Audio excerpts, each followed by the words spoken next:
must put it down. Okay, boss fight, boss fight. Can you help me? I believe, sir, I already have. Join my staff at Pembroke Hospital. Let it happen. Let it happen. I've already heard about you, Dr. Reed. I'm Milton Hooks, the ambulance driver for this shithole of a hospital. You'll never forget the night you met Thelma Howcroft. The following night. Major district events. Every night, the consequences of your action may improve or degrade the district health status. It can also be degraded due to diseases spreading among citizens. The more lives you take, the unhealthier a district becomes. If a district's health status drops below critical threshold, it will plunge into chaos. It is for you to decide the district's fate.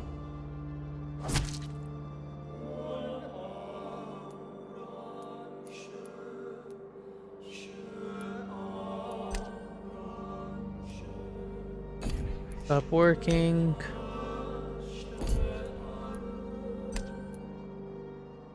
I mean, she looks like a vampire, so.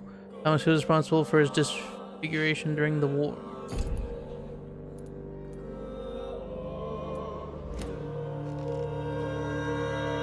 If I'm to stay here until my research is complete, I'd better learn to hide my true nature from the mortals. But what about my thirst for blood?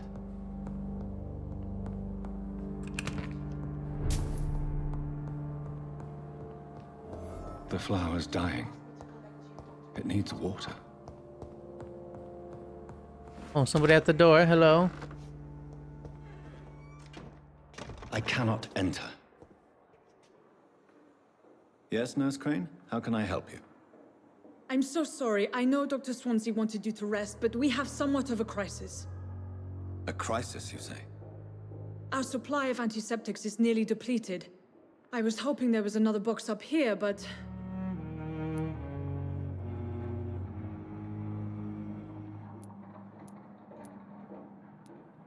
What type of hospital are you running? No antiseptics? You have been away too long, Doctor. With the war, I didn't mean for and it to now this sound like epidemic, that. Supplies have been running scarce for months now. I may have a solution. In France, during the war, drugs shortage was a daily problem, and we had to use our wits to overcome the shortages. However do you mean? If combined correctly, certain household chemical products can be used in a pinch instead. Now, where's the hospital storeroom? The storeroom? Fat chance. This is the Pembroke, and space is luxury we don't have. Everything used to be stored in the old morgue. Perhaps I should look there first. Where is this morgue? It's the large building behind the hospital. You'll need to go in the back door because it's been sealed off for sanitary reasons. Take this key. It opens a small back entrance at the end of a narrow street. I wonder why your hands and abandoned your morgue body is behind covered the with hospital. blood. A small door at the end of a narrow street. On my way then. Thank you, nurse.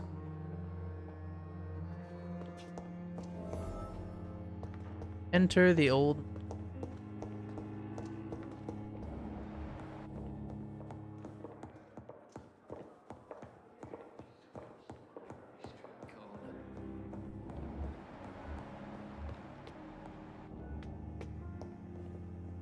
Can't go up there.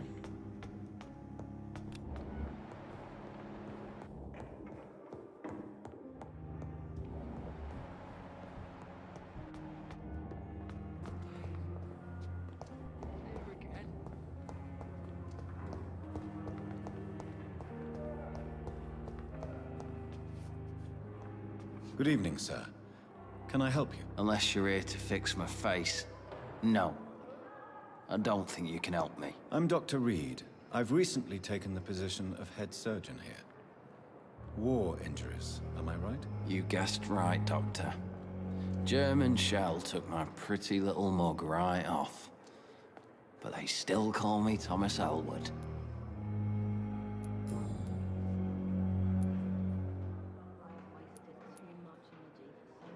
Why do you feel responsible for the injury, Thomas? What really happened? I wasn't disfigured by any German shells. It happened during my leave. It was an accident. Why lie about it? Come on. It's one thing to come back disfigured by the Germans, and it's another to get injured in an accident that could have happened to anybody.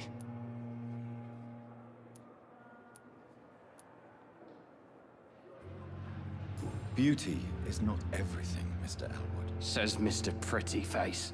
Oh, thanks. Oh. Tell me what really happened then. I went with a whore in Rouen. Dead drunk I was. The hotel was a shithole. There was a fire that night. Did you start the fire? Were you trying to avoid going back to the front? That's not uncommon, you know. No. It's just that I was asleep when the flames reached the room. The girl was long gone. Bitch never woke me up. Left me to burn. Soldier, do you need assistance? I'm fine. Just do something for this pain, will you? That's all I'm asking.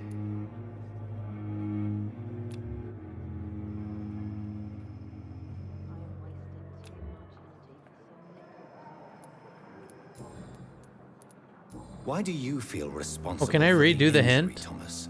What really happened? I wasn't disfigured by any German shells.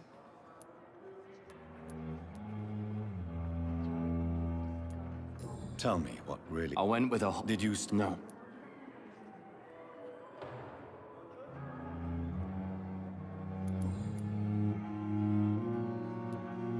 How is your stay with us, Mr. Elwood? Oh, it's bliss. I just escaped death in the trenches to be surrounded again by the moans of the dying. Can I ask you precisely why you're a patient here? It's the pain, sir. The drugs don't work. It just hurts under the scars, if you get my drift. Can I do anything for your pain? Nurses gave me a bunch of pills. No effect. Told you. It's like the flames are under my skin, burning away. Who is treating you? Is someone in particular looking after your case? Nobody since the old and tired doctor spoke to me. Started to think I was forgotten about. Wouldn't blame you. You don't seem worried by that. My face hurts so much more when I smile or cry. I've learned it's easier not to speak. But be assured I'm smiling inside. Aww. Goodbye for now, Mr. Elwood. Disgust on every Disguised as a street hospital. corner. That's Pembroke The nowadays. daily routine.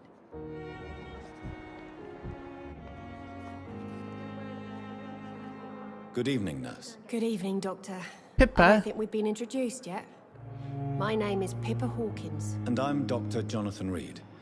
Dr. Swansea has recently offered me a position in this hospital. Well, it's a euphemism that your help will be appreciated, Doctor.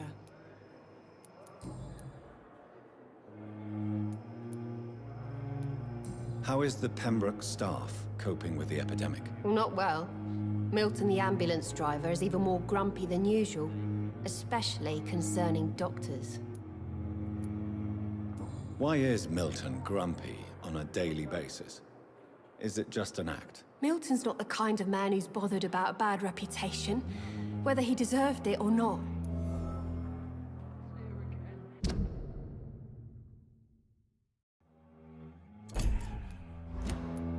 Why does Milton dislike doctors? I don't know. Just ask him. But be warned, Milton is not the chatty type. Good. You seem to have got pretty talkative with me. How long have you been a nurse? Well, long enough to see that the epidemic is winning. And no matter how qualified you are, don't tell me you'll change that. You'd be surprised what dedication can achieve, Nurse Hawkins. In medicine, sometimes we're just a test result away from a miracle. Sorry, Doctor. I don't want to sound bitter, but I'm just too tired to give a pep talk like Nurse Brannigan. How would you describe the situation at the Pembroke Hospital? It's serious. The flu is wreaking havoc amongst the staff and patients. We are running out of everything.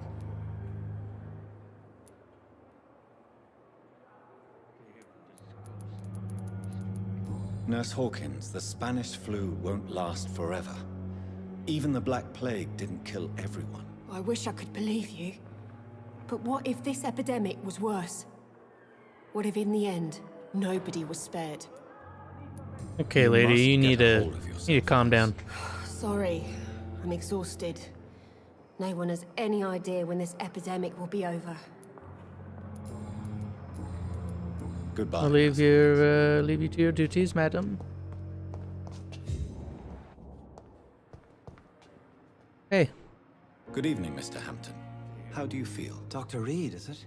Oh, sir, I must apologize for my behavior. What do you mean? I was not myself in the factory. Fear and exhaustion made me say awful things to you, I'm afraid. You remained perfectly nice and polite. A little delirious, perhaps. But who wouldn't be after enduring an abduction? Thank you, Doctor. That's a relief. Now all I need to do is rest and return to my flock. How did you end up in William Bishop's den? I had received alarming news about his recent behavior. alarming I went to his news. place and he refused to let me go. Why did he abduct you? William was an alcoholic. His addiction suddenly changed to blood. I don't know why. Just like a patient I met here. This Miss Hawcroft.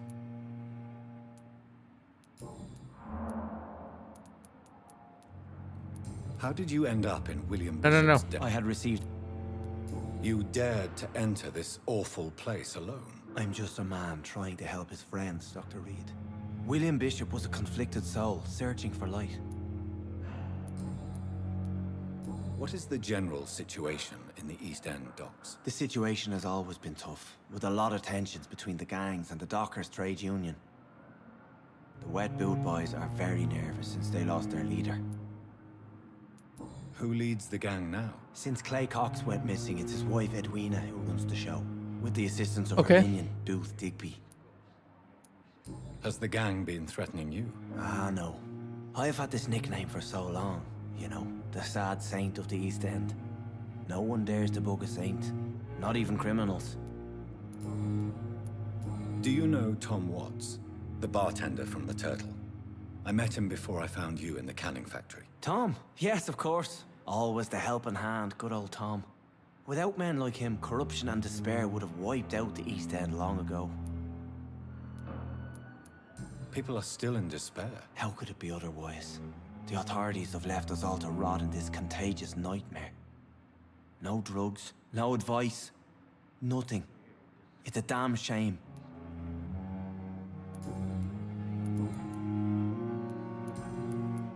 Do you know Tom? Tom? Who should I avoid in this part of town, then? Any particularly evil figures? Not really. Most men and women are just doing their best. And it's not my habit to speak ill of people I know, Doctor. Goodbye, Mr. Hampton. Bye, Mr. Hampton. It's locked.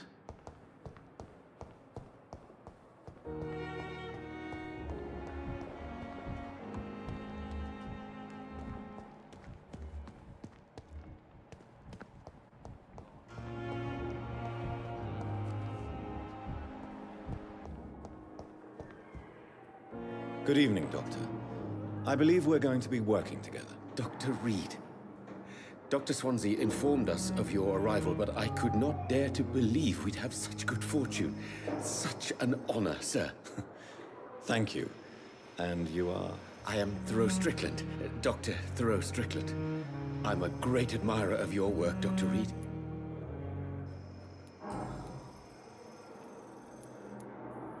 What can you tell me about the Pembroke? Well, it has always been an honor to work with Dr. Swansea. But with your arrival, I can't think of a better opportunity to learn about blood transfusion. Do you need help with anything in particular? Well, yes, maybe. I'm waiting for a batch of products I ordered for my personal research, yet my supplier seems to have vanished. Do you want me to play the errand boy for you? Oh no, Dr. Reed. But if you went personally to his shop, what with your reputation and all, he wouldn't dare to refuse the products I need. I see. Well, give me the address, for I may pass by if I have time. You seem quite optimistic. It It's a rare and precious attitude in these difficult times. I'm convinced that this epidemic is a test of endurance and dedication for us men of science. Questions remain about our capacity to resolve the situation. True, true. Last summer, during the first wave of the epidemic, I used to joke with Milton about the extra work. We're not smiling now. Please, could you tell me? I'm a great admirer of your... I based my technique on my mentor's research. He helped me perfect my method. What is yours? I'd rather not talk about it. For now, it's just theories and first approach. My process is purely experimental and unsuccessful. As long as you're cautious and methodical, you may remain empty-handed, but you won't fail. You're not the first one to warn me, but I am convinced knowledge is the main weapon against the ravages of this epidemic. What made you choose to be a doctor? I'm not ashamed to admit you and your work have inspired me. I am honored to have the opportunity to work by your side. It's always a pleasure to share scientific and medical knowledge with someone eager to learn. I'll be glad to help you. We're nerd buddies. This epidemic may be the century's most terrible disaster, but I'm convinced that we, as doctors, are the only ones able to defeat it.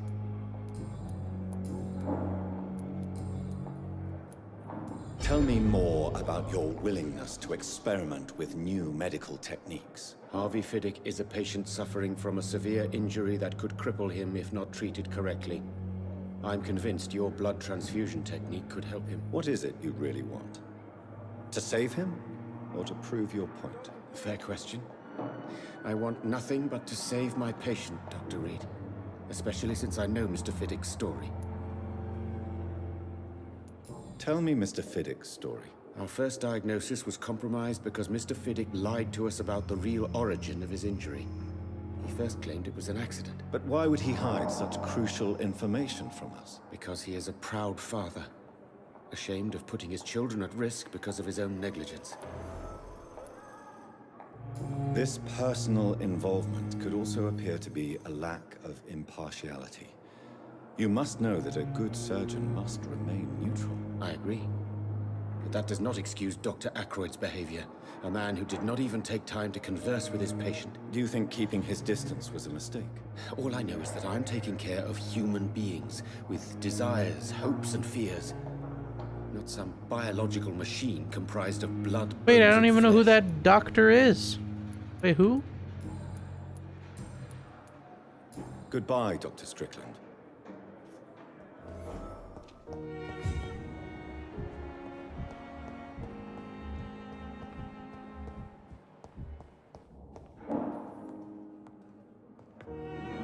Good evening, sir. I'm Dr. Reed. May I help you? I don't know if a third opinion is needed. Your colleagues are already arguing about my condition. I see. Would you mind telling me more about your situation? I'm Harvey Fiddick. All I want is to get me bloody arm fixed properly. Tell me about your injury, Harvey. Why do you feel so guilty about it? My wife died because of me. And now I may lose everything because I've been careless enough to hurt myself. What an arsehole.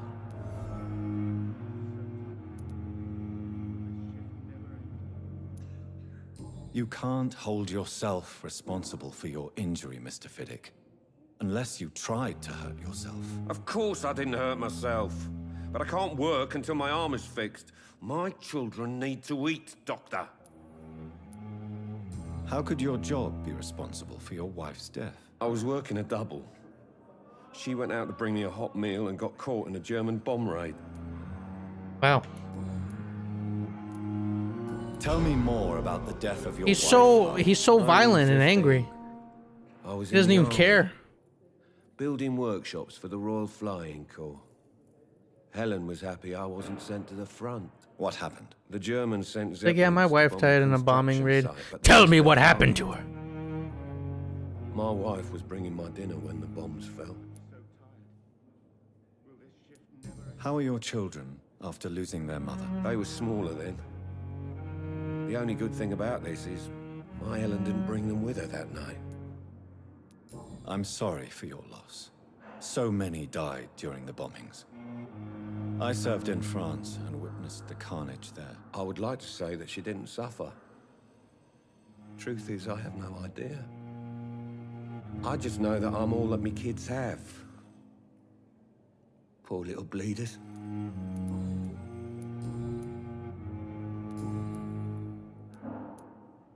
Tell me about the doctors who are arguing about your case. Strickland and Aykroyd.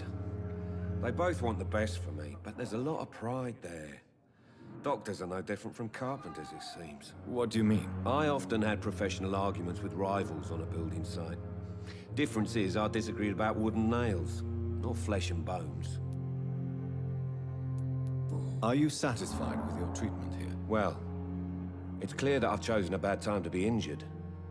Forgive my bluntness, but you seem overwhelmed by cases of the flu. I won't lie to you about it.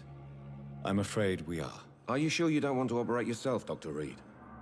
I have the feeling you're very capable. And your colleagues seem to think so too. In other circumstances, you would be right.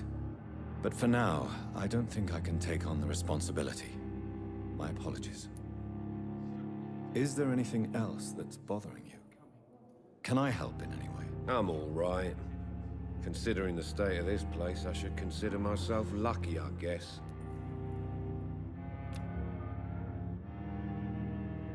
Need one more hint Goodbye from for now, him. Mr. Fiddick. I'll see you later.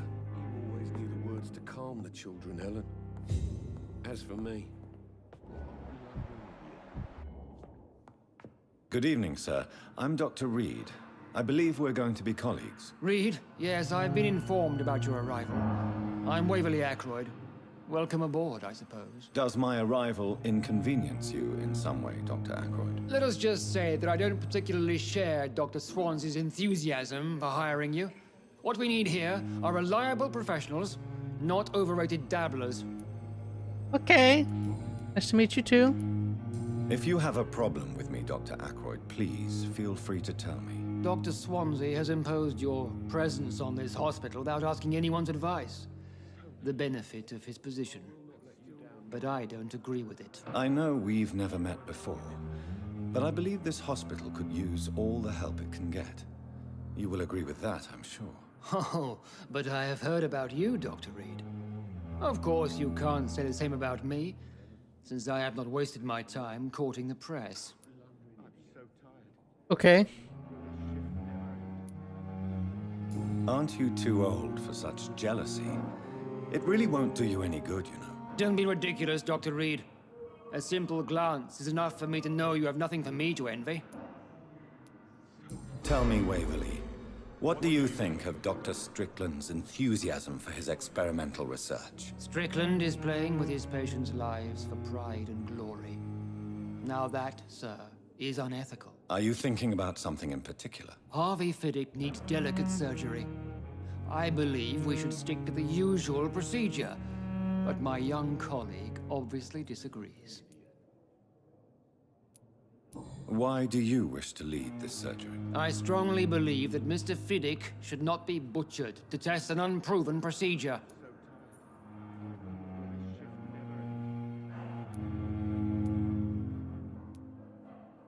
I really hope you're right about this, Dr. Aykroyd. I'm trusting your judgment on this. I'm not the kind of man who runs away from his responsibilities, Dr. Reed. There is no need for you to be looking over my shoulder. And are you not afraid that your rivalry with Strickland may be blinding you? Rivalry? I guess you could call it that. But I will never be childish enough to let my personal feelings affect my judgment. Since your tenure in this hospital is longer than mine, perhaps you can tell me more about this place. Let's just say I'm tired of the carelessness around me. I have always respected the skills of Dr. Swansea, but over time, his enthusiasm has become displaced. Carelessness? Exactly what are you talking about? We're here to save lives. The people who trust us are not volunteering for experimentation. They're here to be healed. I don't intend to run any radical experiments, Doctor. Even if I, as any good practitioner should, express an interest in pushing the boundaries of medical research. Modern medical methods were created through audacity and ego. But there are rules in our line of work, and they're here to protect our patients.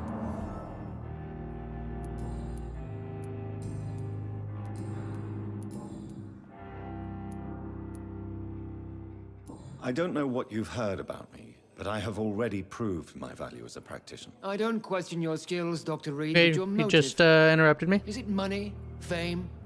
Or are you truly dedicated? And what exactly is that supposed to mean? I served in the war just like you. But unlike you, I did not use the wounded to play the modern sorcerer. Be careful what you insinuate, Dr. Ackroyd. I only want you to admit you used those men to improve your theories.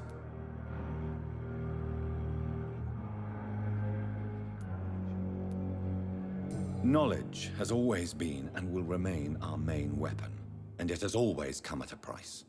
And personal initiative. It is not a question of initiative, it is a question of integrity. These men and women have put their faith in us, Dr. Reed. It seems you have bad memories of your military service. I refuse to see this industrial slaughter as scientific progress. War only reveals the worst in men. We can at least agree on something, Dr. Ackroyd. Thank you for your time. We'll talk later. Good evening, Dr. Strickland. And good evening to you, Dr. Reed. Can I be...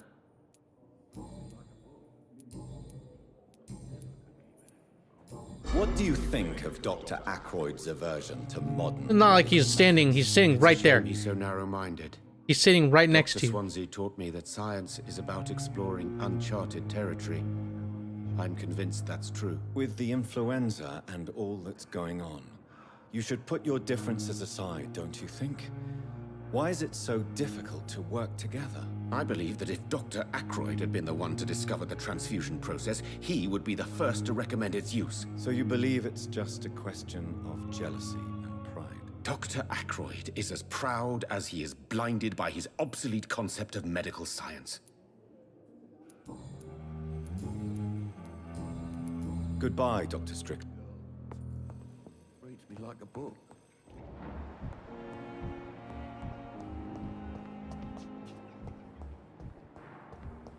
Oh, who's this gentleman?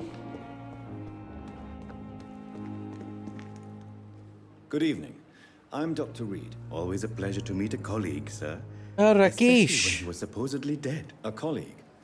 Are you a doctor too? Not anymore, sir. I used to be Dr. Rakesh Chadana.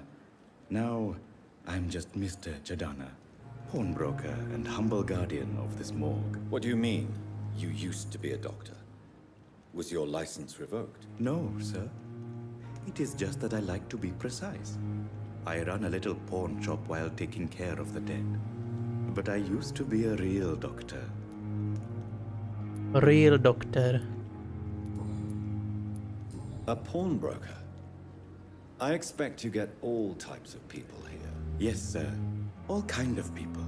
For I sell all kind of goods. What kind of goods? With the quarantine, it's not always easy to buy things. So I trade. I exchange. Some people sell, some others buy. I like to help. Who comes here to trade with you? It's very unhygienic, even unsafe. Diseases can spread. For the customers, for the hospital. I'm very cautious, sir. I've been a doctor, remember? And all my clients are good people. In fact, I think I only know good people. No such thing as only good people.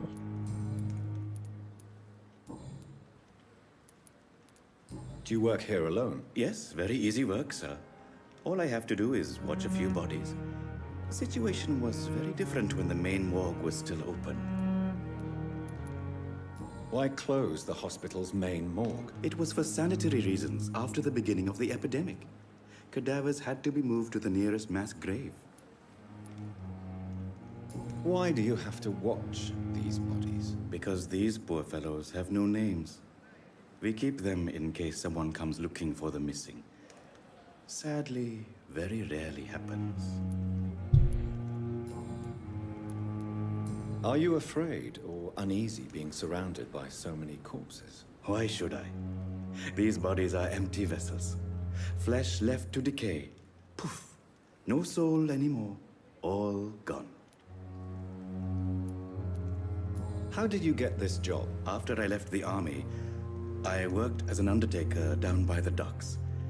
A dangerous place with many an unpleasant business there. Milton Hooks helped me get a job here. An interesting point of view. And quite an exotic one, too. Most people fear, or at least have a respect, for dead flesh. Sir, as a medic during the war, I learned to face my death and the death of others.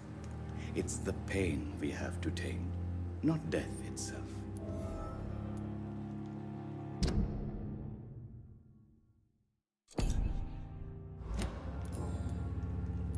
Have we met before? I don't think so, sir. Why? When we first talked, you said you were glad to meet me since I was reported dead. Funny story, sir. Your sister came here a few nights ago. You were missing, and she was looking for your body. She must be very relieved now. Oh yeah, super relieved. Since you're not afraid of dying, do you believe in life after death, Rakesh? No. So angry. I believe we Gotta must calm do down, all the good Jonathan. we can while alive. For our time is short, and the obstacles are endless. Do you think you would enjoy immortality as a concept? I don't think so. Don't mistake me. I love life, and I'd like to live a long life. But everything has to decay, sir. Even goodwill. Do you really believe goodwill cannot last? As I said, sir, everything decays. If I was to never die, goodness, I would be bored or worse. And I like to be helpful, sir. Quite depressing, wouldn't you say? Yes, but the good news is, we'll all die before losing our humanity, sir. So you're ready to die? No, I am not. I don't fear death, for I won't see it. What troubles me is the pain my death will inflict to those I know. You're a wise man, Mr. Chidana. No, Dr. Reed. I am a foolish man. But I like to think otherwise. Pretty Please chill. show me what you have to sell. Of course. It's just trinkets and curios, really. But I'm sure...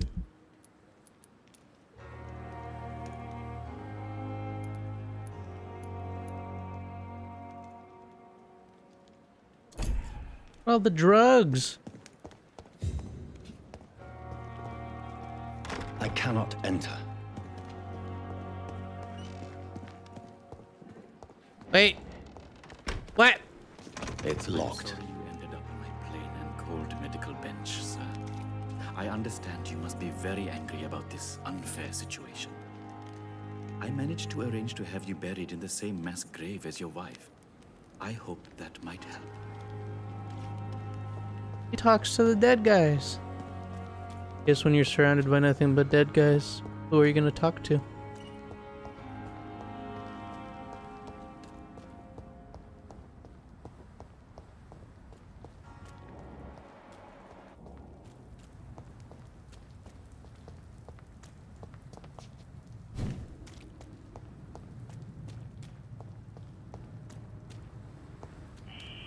Scowl voices in the garden. I should investigate. If they were to find somebody. Whoa! All right. Come on.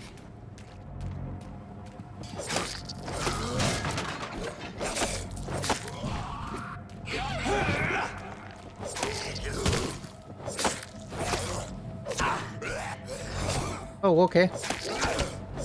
Jesus. Don't scream at me.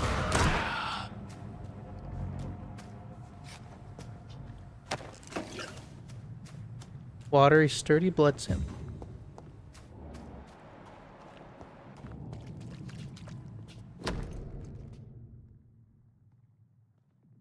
A photography of a smiling and loving young couple with a few words written on the back. Milton and Forever. Mr. Hooks and Nurse Hawkins are an item. What? Those two have hidden their affections well. I don't know if I should be drinking this blood, but I can't help it.